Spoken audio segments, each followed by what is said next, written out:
Estamos en Hechos 5,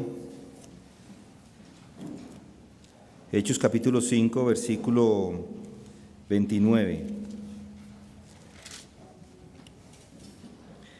Y vamos a leer desde el 5:29 hasta el 32. Mas respondiendo Pedro a los apóstoles, dijeron: debemos obedecer a Dios antes que a los hombres. El Dios de nuestros padres resucitó a Jesús, a quien vosotros habíais matado colgándole en una cruz. A este Dios exaltó a su diestra como príncipe y salvador, para dar arrepentimiento a Israel y perdón de pecados. Y nosotros somos testigos de estas cosas, y también el Espíritu Santo, el cual Dios ha dado a los que le obedecen.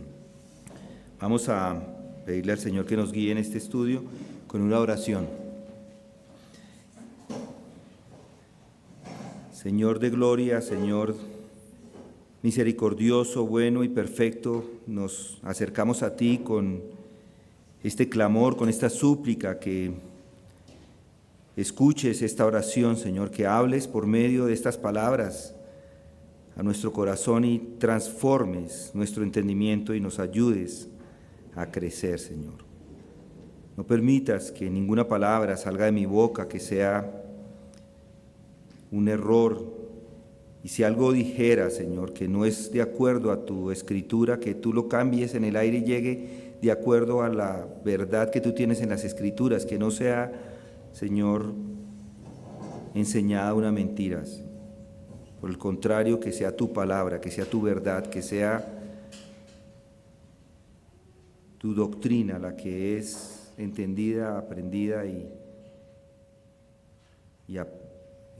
aplicada a nuestras vidas. Te pedimos esto en el nombre de Cristo Jesús.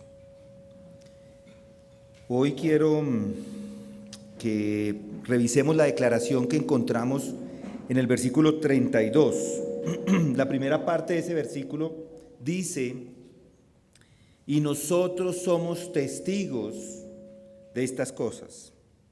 Los apóstoles, como ven, están allí, si lo recuerdan, en un juicio ante el Sanedrín, y la acusación que se les presenta a ellos es esta.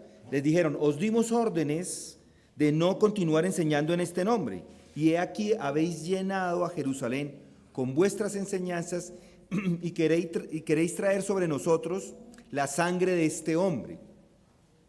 Están en un juicio porque están predicando estos apóstoles a Jesucristo y a Él crucificado, predicando a Jesús como el Hijo de Dios y como el único camino de salvación. Y dicen ellos mismos que no pueden abstenerse, que no se pueden callar de hacer exactamente eso. Entonces se entregan a los alguaciles, y esto sin dar ninguna resistencia. Eso lo vemos en el versículo 26. De hecho, estaban listos incluso hasta morir antes de dejar de predicar acerca de este gran y glorioso y maravilloso nombre.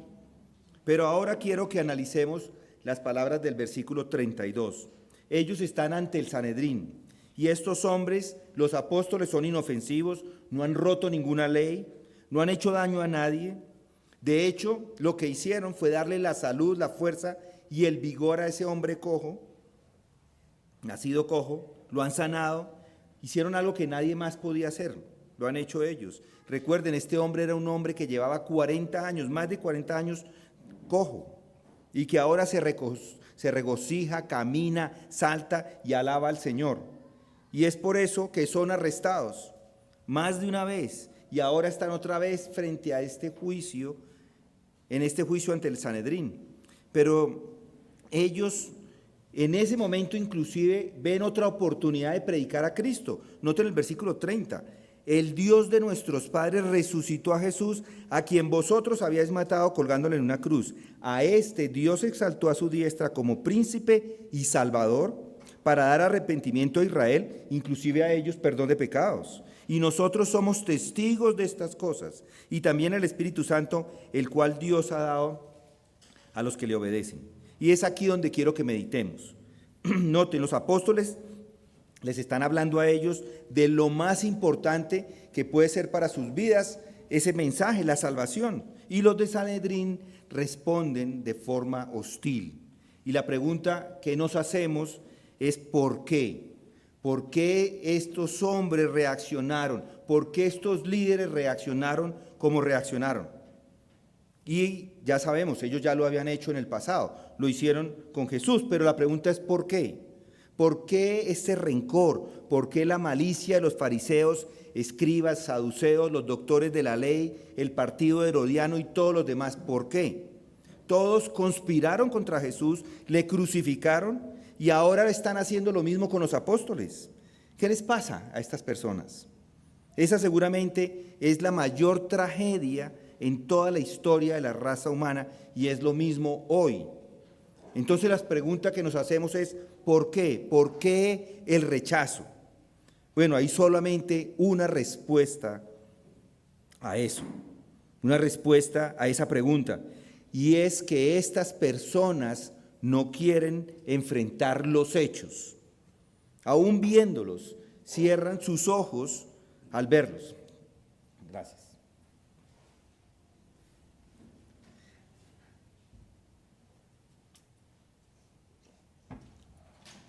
Inclusive, viendo lo que está sucediendo, ellos cierran sus ojos. Pero los apóstoles mismos dijeron, nosotros somos testigos de estas cosas. Y los de Sanedrín no lo veían. Estaban tan enceguecidos con sus prejuicios que no veían lo obvio. El problema de estos fariseos y escribas y saduceos y doctores de la ley era que Jesucristo y los apóstoles no encajaban en su patrón. Jesús rompió todas las reglas, los apóstoles predicaban a Cristo y ellos no quieren que cambien lo que ya saben. Eso es lo que le pasa a muchos de los católicos hoy día. Están tan ciegos con sus prejuicios, con sus tradiciones, no ven el verdadero evangelio. Y los judíos, recuerden, eran los maestros, eran los conocedores de la ley, eran los maestros del pueblo de Israel, eran los expertos en el Antiguo Testamento y fueron ellos mismos los que malinterpretaron las Escrituras. Y esta es la tragedia del hombre, que sus prejuicios le ciegan. Pero las Escrituras mismas les enseñaban a ellos que estaban equivocados. Nuestro Señor les dijo eso en el versículo 39. Examináis las Escrituras porque vosotros pensáis que en ellas tenéis vida eterna y ellas son las que dan testimonio de mí. Y ellos creyendo, los del Sanedrín, que seguían las Escrituras, se opusieron a Jesús y finalmente lograron que fuera crucificado. ¿Cuál era el problema? Bueno, el problema fue que los prejuicios los cegaron a las verdades y a los hechos que tenían enfrente. Eso es lo que sucedió con Jesús, es lo mismo que está sucediendo con los apóstoles en este momento y es lo mismo que sucede con muchos hoy en día. Y es de esperar. Si el mundo os odia, sabéis que a mí me ha odiado antes que a vosotros. Nuestro Señor advierte a los discípulos que no esperaran ser recibidos con los brazos abiertos. De hecho, dijo que iba a ser lo contrario. Si al dueño de la casa lo han llamado Beelzebú, cuanto más a los de su casa. Y aquí están los apóstoles recibiendo el mismo tratamiento que ha recibido el Señor Jesucristo. Y esto a pesar de conocer los hechos, porque los del Sanedrín conocían los hechos. Juan 4:13 dice, al ver, por ejemplo, noten esto, en versículo 4, capítulo 4, versículo 13, ahí en Hechos dice, al ver la confianza de Pedro y de Juan, y dándose cuenta de que eran hombres sin letras y sin preparación, se maravillaron. Y reconocían que ellos habían estado con Jesús. Noten, se maravillaron, no podían entenderlo.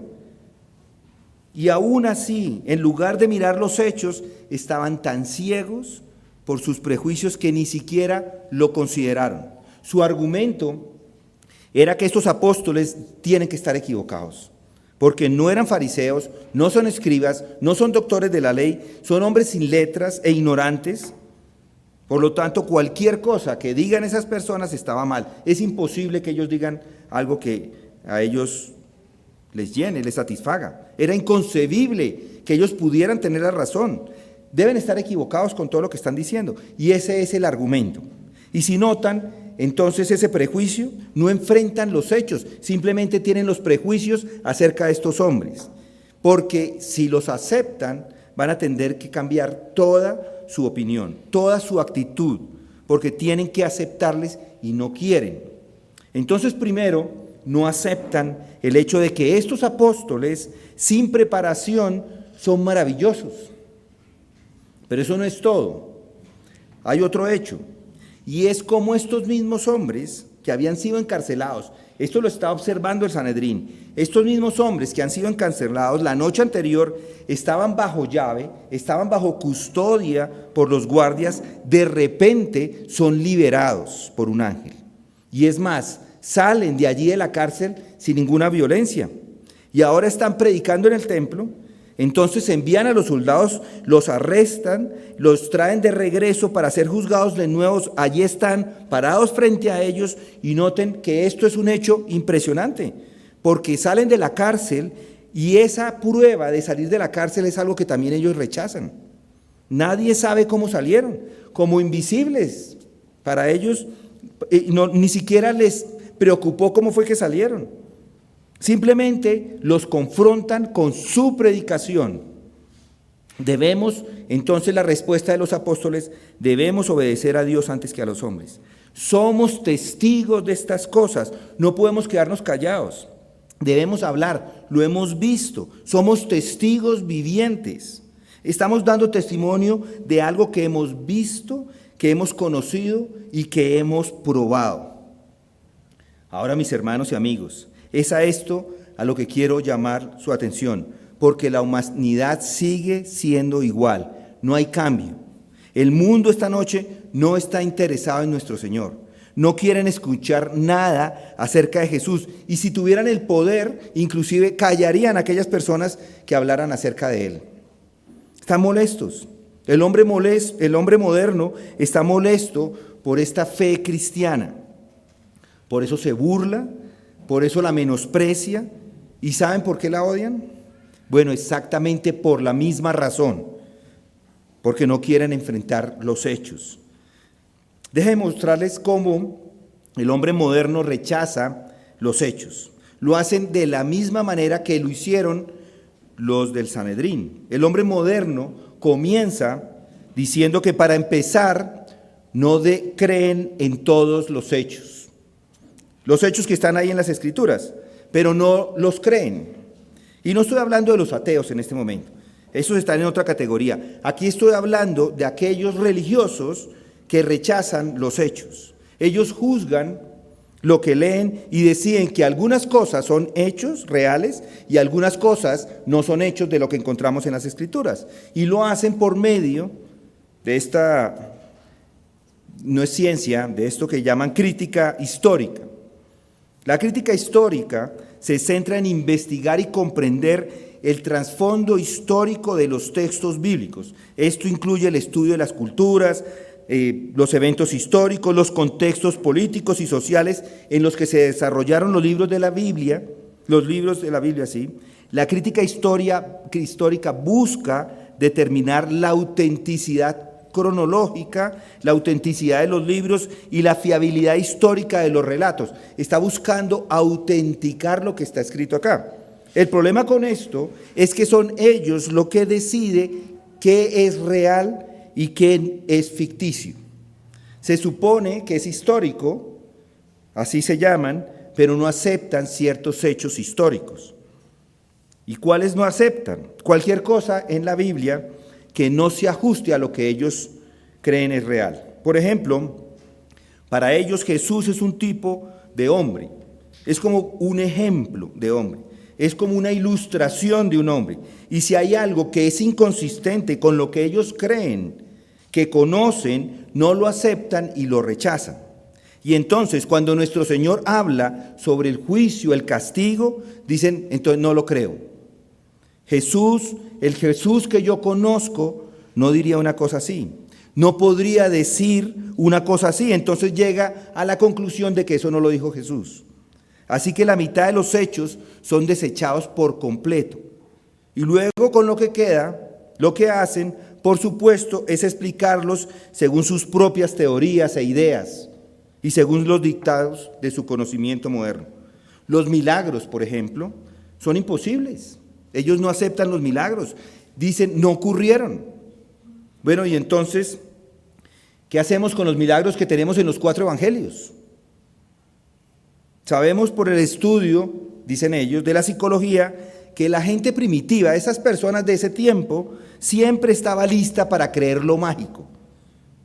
Y así hay gente, inclusive hoy día, están listos para creer la astrología. Cualquier cosa que escuchen, que sea maravillosa y asombrosa, eso lo creen, pero no creen los hechos.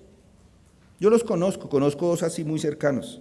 Un amigo del pasado, yo le he dado el evangelio muchas veces y él se fue para Villaveley, está llenando allá su casa de piedrita así en redondo y piensa en la fuerza, yo no sé qué es lo que habla.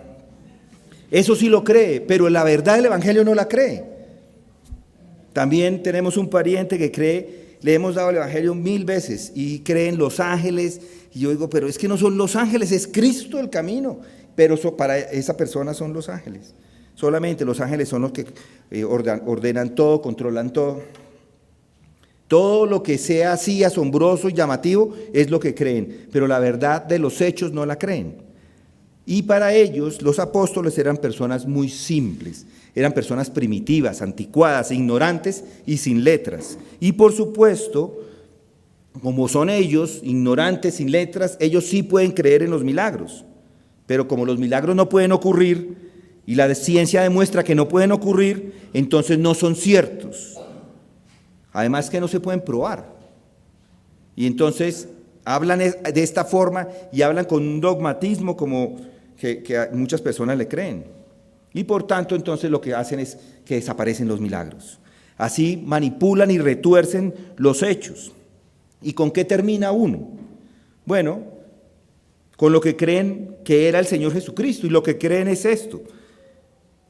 Creen algunas cosas que Él hizo, creen lo que fue su causa de su muerte, tienen una idea, creen algunas cosas de su enseñanza, y todo se reduce a estas cosas, a esto, que este Jesucristo no era un hombre muy bueno, adelantado para su época, fue sin embargo malentendido por el mundo como la mayoría de los hombres buenos, murió una muerte vergonzosa y cruel, pero aún así no se amargó y no se puso de mal genio.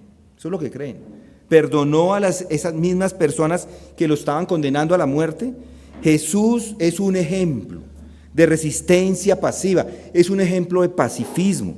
Y su enseñanza es que debemos seguir amando a las personas que nos odian, que debemos ser amables, buenos y justos.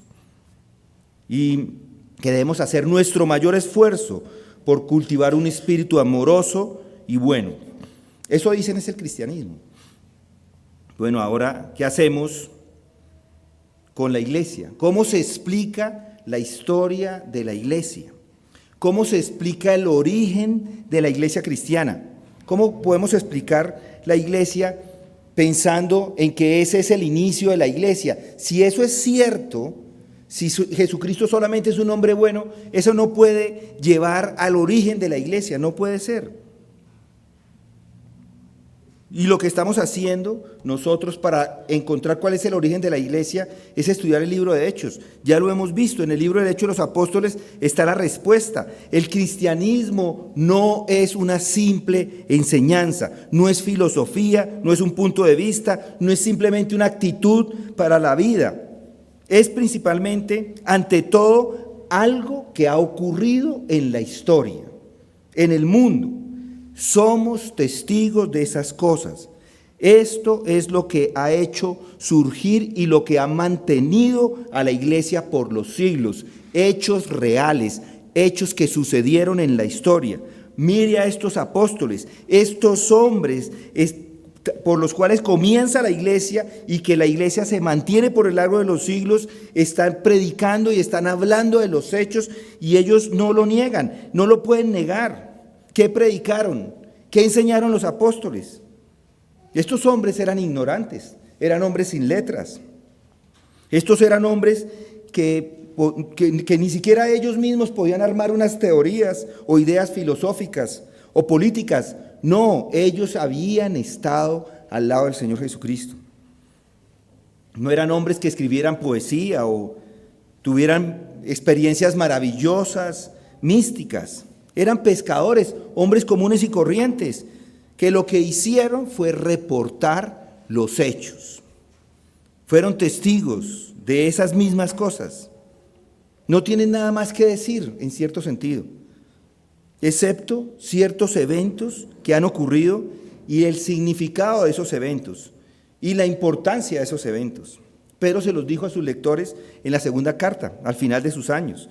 Por tanto, dice Pedro, siempre estaré listo para recordaros estas cosas, aunque vosotros ya las sabéis y habéis sido confirmados en la verdad que está presente en vosotros. Y considero justo, mientras en este cuerpo, estimularos recordándoos estas cosas, sabiendo que mi separación del cuerpo terrenal es inminente, tal como me lo ha declarado nuestro Señor Jesucristo. También yo procuraré con diligencia que en todo tiempo, después de mi partida, podáis recordar estas cosas.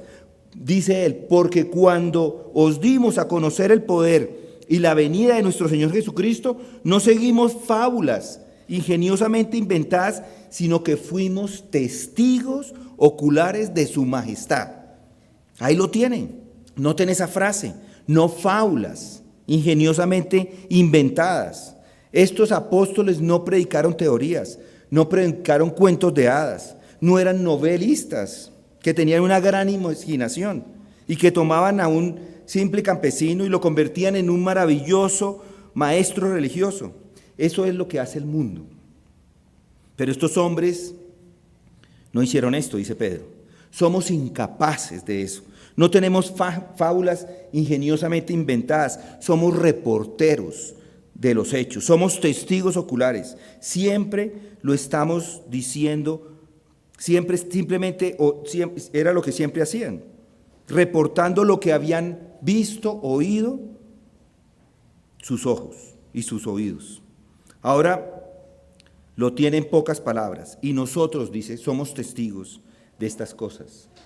Y también el Espíritu Santo, el cual ha dado a los que le obedecen. Muy bien, mis amigos, el mensaje cristiano ante todo es un registro de los hechos. Y si quita los hechos, no hay cristianismo, no hay mensaje.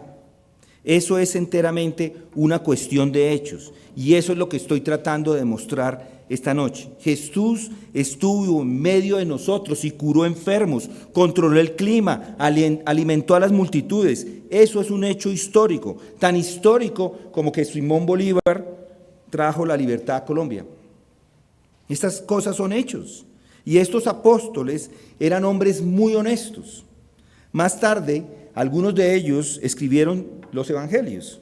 Mateo escribió el evangelio de Mateo, Juan el de Juan, y Pedro dirigió a Marcos en su evangelio, y Lucas, Pablo estuvo muy cerca de Lucas.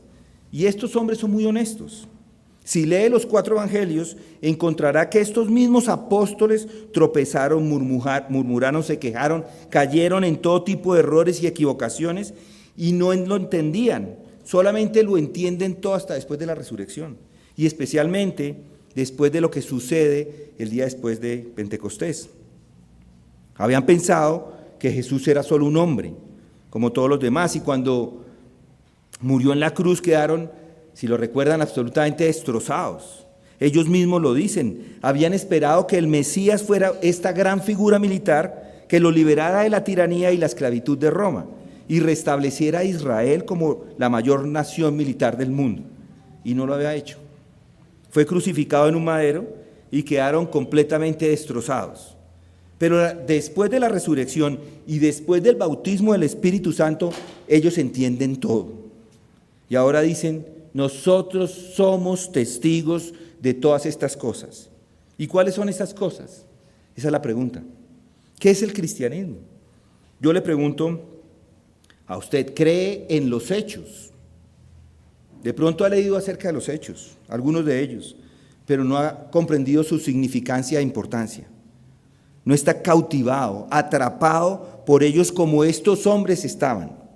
Estos hombres preferirían morir antes de abstenerse de predicar la gloria del Hijo de Dios como el único Salvador del mundo. ¿Cuáles son los hechos? Demos una vista rápida a algunos de ellos.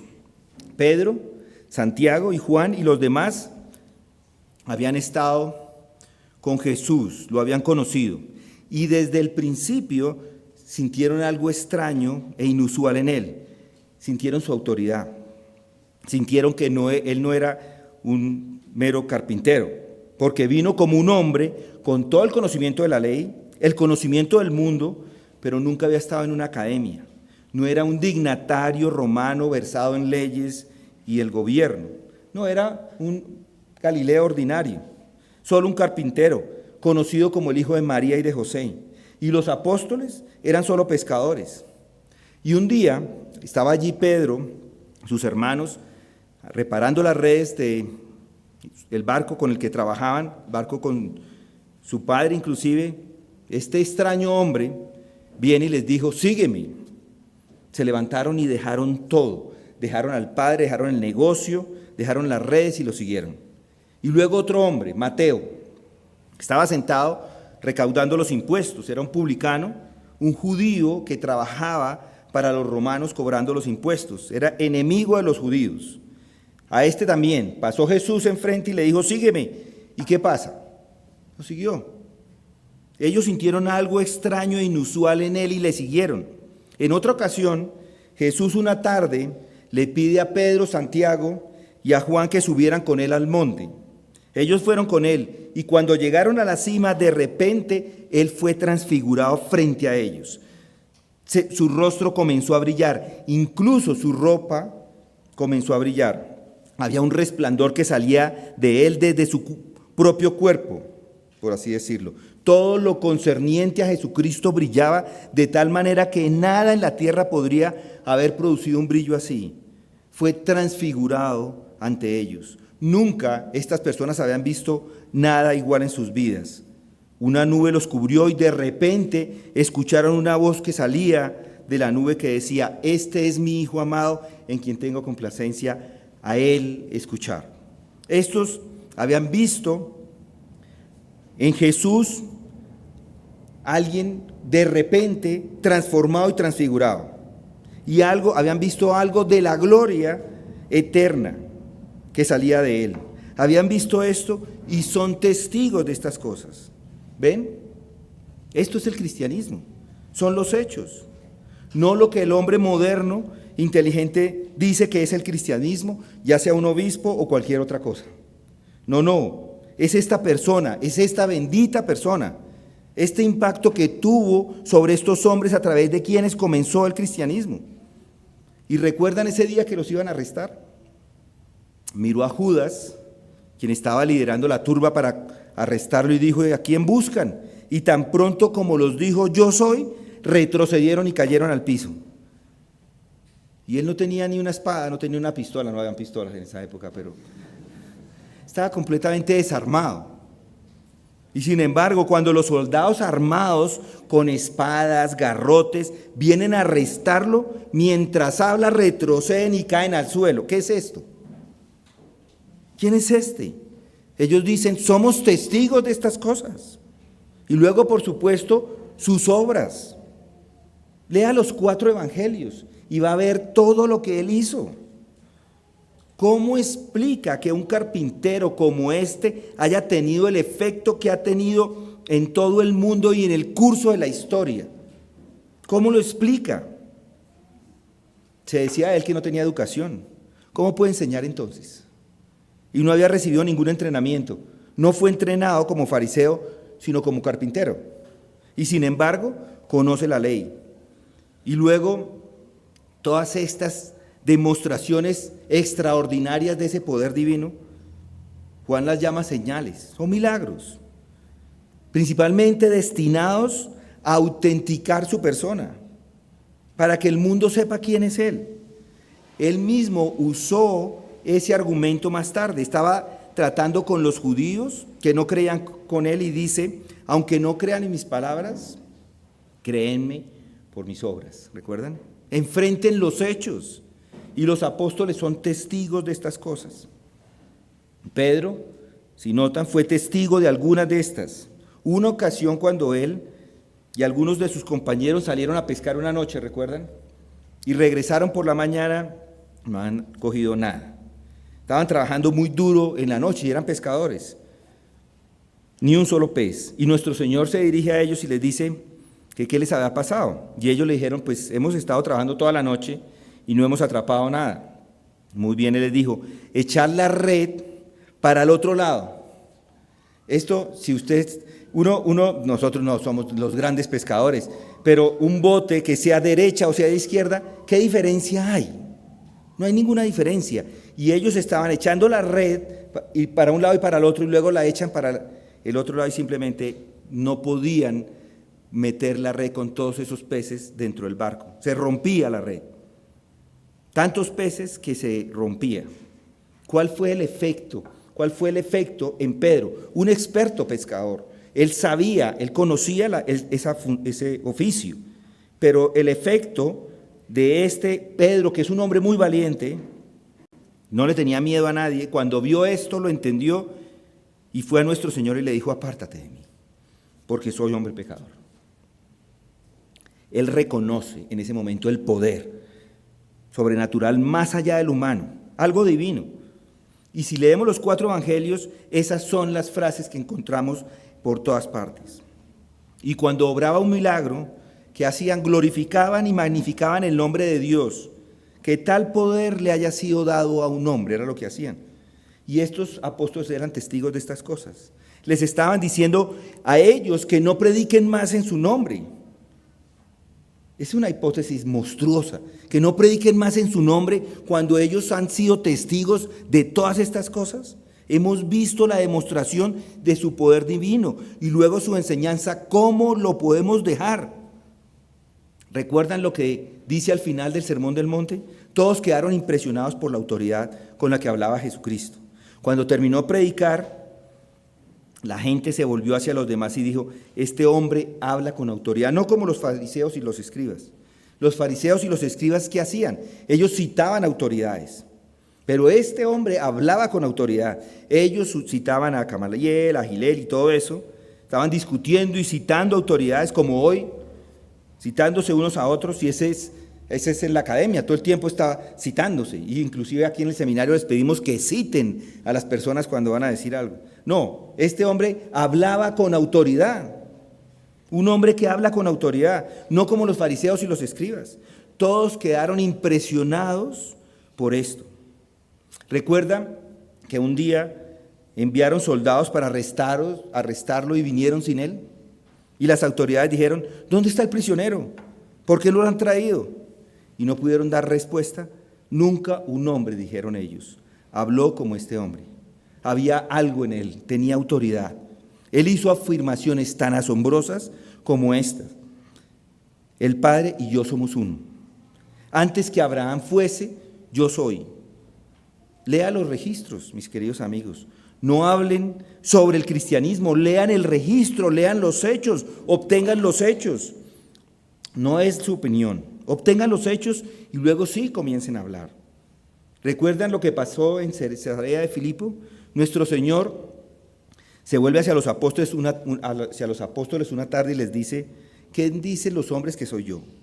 Unos dijeron, eres Elías, algunos otros de los profetas, y así sucesivamente, pero él dijo, ¿y ustedes qué dicen que soy yo? Pedro da un paso adelante y dice, tú eres el Cristo, el Hijo del Dios viviente. Y nuestro Señor le dijo, bienaventurado eres, Simón Bar-Jonás, porque carne y sangre no te lo revelaron, sino mi Padre que está en los cielos. Y luego continúa hablando sobre fundar la iglesia, sobre esta roca. En ese momento está fundando la iglesia. Y luego hace algo asombroso. Inmediatamente después de esto, en el capítulo 16, en el Evangelio de Mateo, inmediatamente después de esta gran confesión y esta gran escena, Jesús comenzó a declarar a sus discípulos que debía ir a Jerusalén y sufrir muchas cosas de parte de los ancianos, de los principales, de los sacerdotes, de los escribas, y ser muerto y resucitar al tercer día. Y tomándole aparte, Pedro comenzó a reprenderle diciendo, no lo permita Dios, Señor, eso nunca te acontecerá. Pero volviéndose él, dijo a Pedro, quítate delante de mí, Satanás, me eres piedra de tropiezo, porque no estás pensando en las cosas de Dios, sino en las de los hombres. ¿Sí ven? Esa es su enseñanza. Él les enseñó sobre su muerte, y lo hizo muchas veces. Dijo, porque el Hijo del Hombre no ha venido a buscar y a salvar lo que se ha perdido. Lucas 19:10. Marcos 10:45 dice, el Hijo del Hombre no vino para ser servido, sino para servir y para dar su vida en rescate por muchos. Escuchen esto. Un día vinieron unos griegos. La noticia se había extendido acerca de él y algunos griegos vienen un día y dijeron que les gustaría tener una entrevista con Jesús y se acercaron a Felipe, pero él no los quiso ayudar y dio una respuesta. Ha llegado la hora para que el Hijo del Hombre sea glorificado.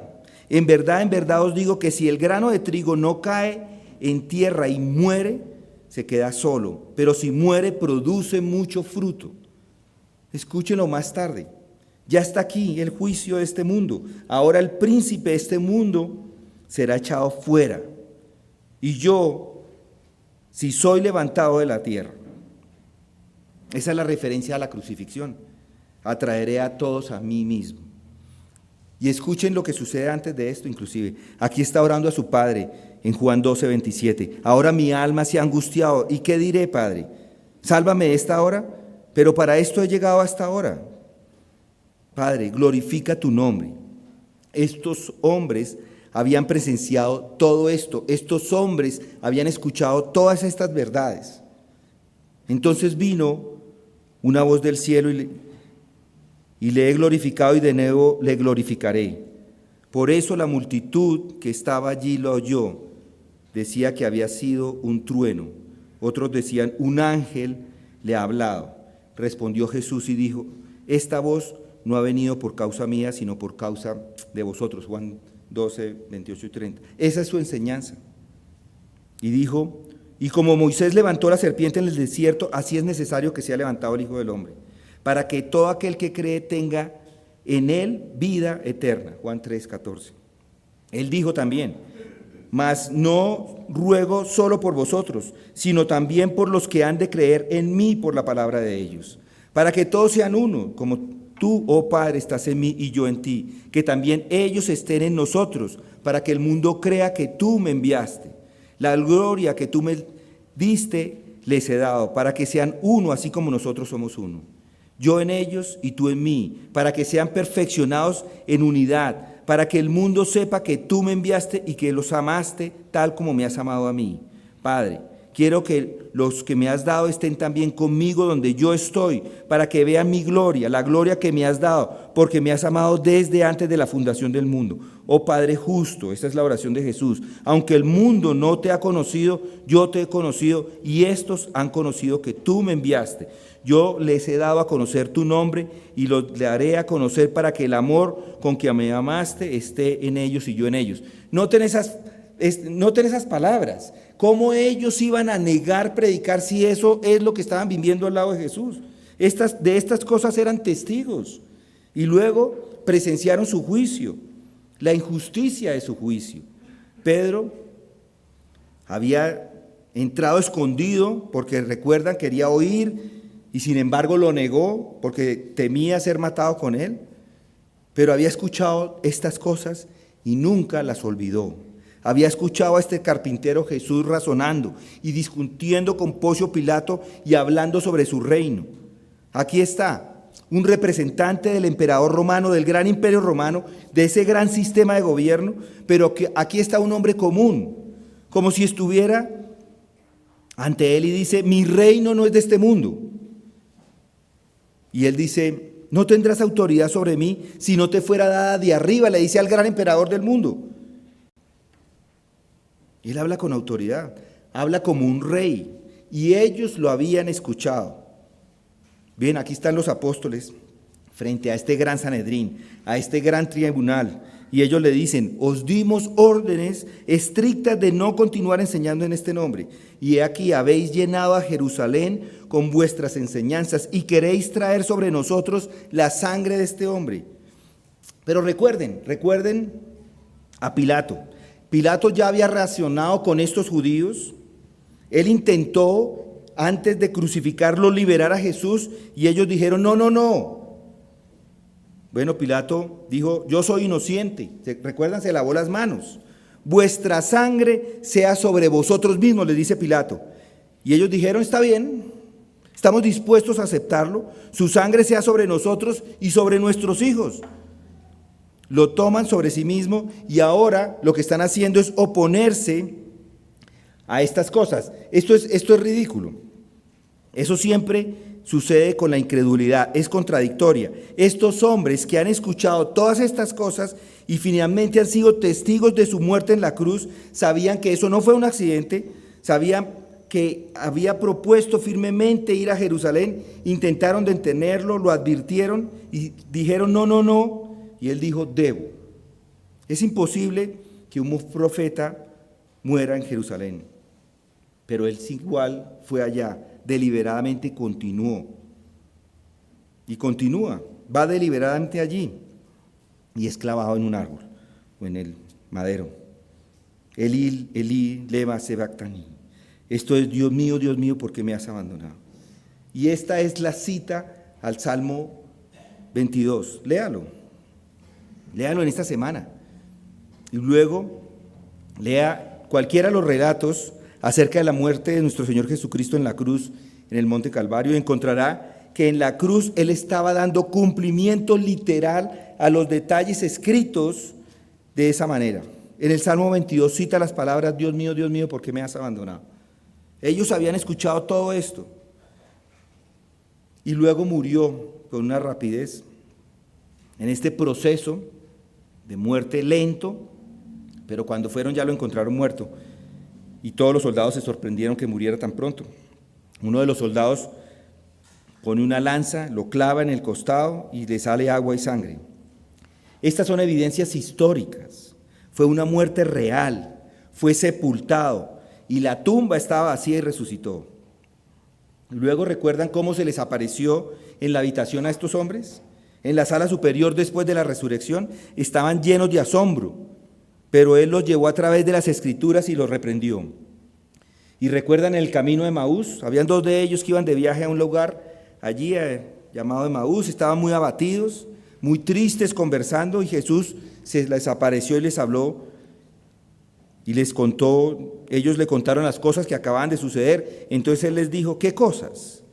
Y ellos le dijeron las referencias a este Jesús el Nazareno, que fue un profeta poderoso en obra y en palabra delante de Dios y de todo el pueblo, y como los principales sacerdotes y nuestros gobernantes le entregaron la sentencia de muerte y le crucificaron, pero nosotros esperábamos que Él era el que iba a redimir a Israel. Pero además de todo esto, este es el tercer día de estas cosas que acontecieron. Y también algunas mujeres de entre nosotros nos asombraron, pues cuando fueron a la madrugada al sepulcro, al no hallar su cuerpo, vinieron diciendo que también habían visto una aparición de ángeles que decían que él vivía. Algunos de los que estaban con nosotros fueron al sepulcro y lo hallaron tal como también las mujeres habían dicho, pero a él no le vieron. Entonces Jesús les dijo, oh insensatos y tardos de corazón para creer todo lo que los profetas han dicho. ¿No era necesario que el Cristo padeciera todas estas cosas y entrara en su gloria? Y comenzando por Moisés y continuando con todos los profetas, les explicó lo referente a él en todas las Escrituras. Se acercaron a la aldea donde iban y él hizo como que iba más lejos. Y ellos le instaron diciendo, quédate con nosotros, porque está atardeciendo y el día ya ha declinado, y entró a quedarse con ellos. Y sucedió que al sentarse a la mesa con ellos, tomó pan y bendijo y partiéndolo, les dio. Entonces los ojos fueron abiertos y le reconocieron, pero él desapareció de su presencia. Y se dijeron al uno al otro, ¿no ardía nuestro corazón dentro de nosotros mientras nos hablaba en el camino, cuando nos abría las Escrituras? Y un día estaban con él en la cima de la montaña, llamada el Monte de los Olivos, y de repente, mientras les hablaba a los apóstoles, lo vieron ascender ante sus ojos y desapareció en los cielos. Quedaos en Jerusalén, les dice, permaneced donde están hasta que venga el poder de arriba. Y 10 días después viene ese poder. Todo lo encontramos allí en el segundo capítulo de Hechos. Esto es lo que estos hombres están diciendo. Y les piden que no prediquen. ¿Lo han visto? No podemos, debemos obedecer a Dios antes que a los hombres. El Dios de nuestros padres resucitó a Jesús, a quien vosotros habéis matado colgándole en una cruz. A este Dios exaltó a su diestra como Padre, como Príncipe y Salvador, para dar arrepentimiento a Israel y perdón de pecados. Este es el mensaje y eso es lo que significa.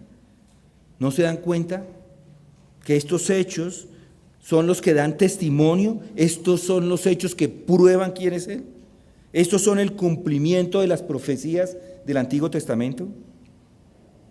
Lean el Antiguo Testamento, lean sobre el ritual y la ceremonia que tenía que hacerse en el templo y en el tabernáculo. En ese tiempo tomaban un cordero, mañana y tarde, derramaban la sangre y lo ofrecían. Tomaban otros animales, ponían sus manos sobre su cabeza de estas bestias y luego las mataban y tomaban su sangre y las ofrecían. Y Dios les instituyó hacer esto. ¿De acuerdo? Se preguntan los apóstoles, o si usted les preguntara, mejor, si usted les preguntara a los apóstoles, ¿ustedes creen que dirían los apóstoles? ¿Creen ellos que la sangre de toros y de machos cabríos y cenizas de una becerra puedan limpiar la conciencia de las obras muertas? Por supuesto que no. Estos apóstoles entendieron que eso eran simplemente tipologías que mostraban la venida de nuestro Señor Jesucristo. Este es Jesús, quien ustedes mismos mataron. Ese es el cumplimiento de todas las profecías. Nosotros, los apóstoles decían, lo hemos visto, lo hemos sentido, pero no lo entendíamos. Estábamos cegados, como ustedes están. Pero cuando Él nos instruyó después de su resurrección, cuando el Espíritu vino y nos dio iluminación, lo vieron todo, lo hemos entendido todo.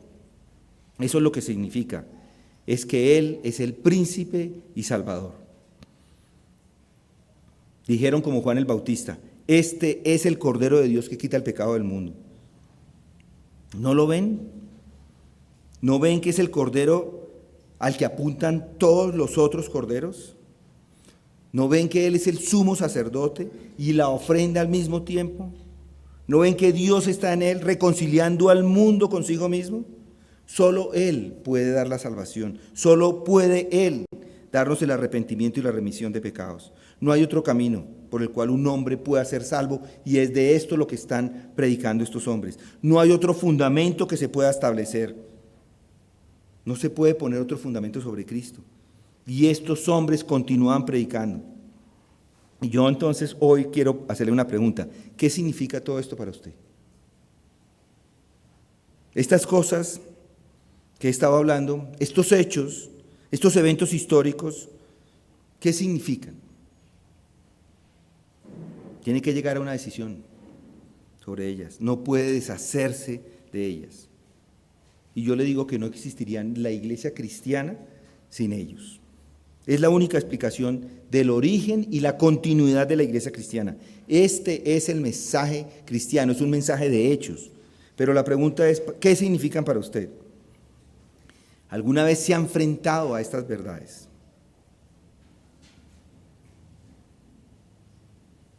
¿Puede ver la locura, la ceguera, el prejuicio de estos grandes miembros del Sanedrín? Si no lo ve, pídale a Dios que elimine su prejuicio y le dé entendimiento. Medite en la cruz, contemple la cruz, medite hasta que sienta la necesidad de la cruz y luego entréguese a Él. Y descubrirá que Él no solamente le dará la seguridad, sino el perdón. Y le dará una nueva vida, un nuevo entendimiento. Y Él hará de usted un testigo vivo de la verdad de estas cosas y de las maravillas de su gracia. Vamos a orar. Padre, gracias te damos por tu palabra, como en ella encontramos todos los hechos, Señor, que nos dejaste para entender, para ver qué era lo que sucedió, qué lo sucedía y sucedió, para entender quién es Cristo inclusive hoy día, para entender lo que hacen muchas personas al tratar de negar la verdad acerca de tu Hijo Jesucristo, acerca de lo que Él hizo, acerca de estos apóstoles y lo que ellos predicaban. Gracias por su fidelidad. Yo oro, Padre, para que esa fidelidad sea igual a la nuestra, que podamos continuar predicando acerca de los hechos, predicando a Jesucristo y Él resucitado, predicando sus obras, predicando su vida perfecta, predicando sus palabras, sus promesas. Gracias, Padre, por el Espíritu Santo, que es el que nos da la iluminación para entender esta tu palabra. Si hay en medio de nosotros alguno que no ha creído, Señor, dale también a él la fe para creer en estas tus obras, en estos hechos, en lo que en realidad sucedió en el pasado y a lo que nosotros miramos desde aquí, desde este día que nos ha tocado vivir. Gracias, Padre, por que enviaste a tu Hijo Jesucristo a este mundo para salvarnos. Gracias por tu Hijo. En su nombre oramos. Amén.